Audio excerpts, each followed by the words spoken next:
Hey everyone, welcome back to Miss Krumholtz's art class. Today we're going to be exploring Cray techniques. The first thing that we're going to be doing is we're going to be creating different values and tones by mixing the different colors together. We're going to be using a black Cray a white, so we're going to have our tints and our shades. Remember, black and white are not colors, but they're tints and shades. And then we're going to pick one color. So I'm going to pick purple. And what I want you to do first is we're going to make a value scale. So what I want you to do is, just like you did traditionally with a pencil, you're going to make a scale on the side of your paper with the one color. So you can press pretty hard.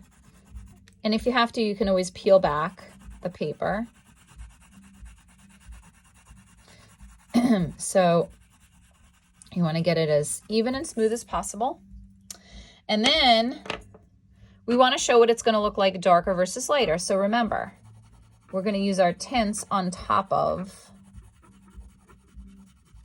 the purple so that we can show lighter shades of purple. And I'm going to kind of gradually decrease my pressure. And I'm going to go back in and I'm going to mix the purple right on top. I want to leave this bottom area white just so that I can show the gradation from the dark to the light. And then, so figure I went up about, I don't know, almost halfway with the white. And then I'm going to take my black, and the black is pretty strong, you'll see. So I'm not really pressing very hard at all. And I'm going to sort of go down towards the middle, and then I'm going to stop, and then I'm going to mix again, okay, towards the top, and just like that.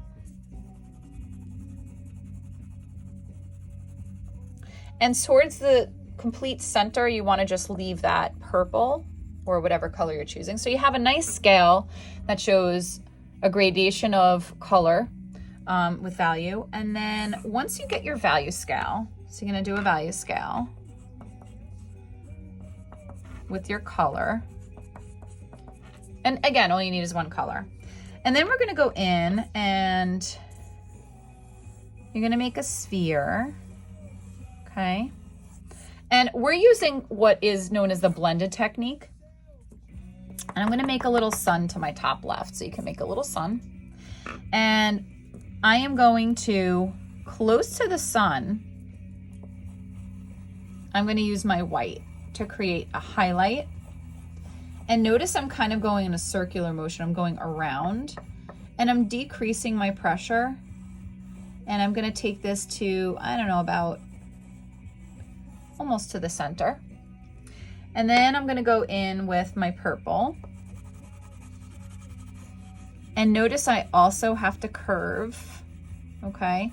Because I'm using this kind of blended technique where I want it to look sort of smooth. And I'm going to overlap the color onto that area of light.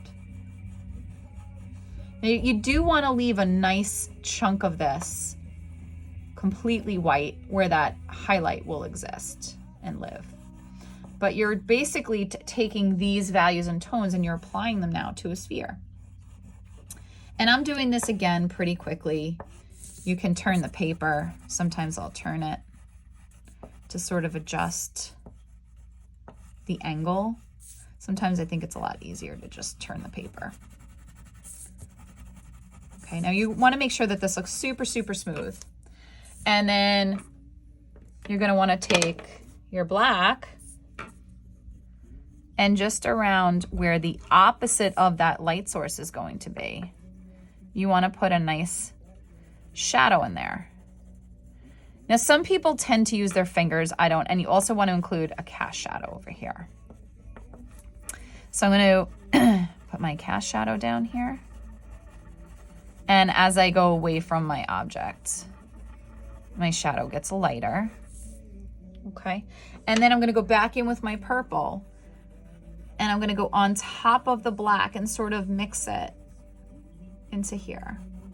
So this is a process It's definitely a process of layering to get those different tones. And this is going to be exercise number 1, just getting a basic value scale, laying down, again, the main color with your tints and your shades, and then applying that to more of a 3-dimensional object. So this is assignment number 1. Hope you guys have fun.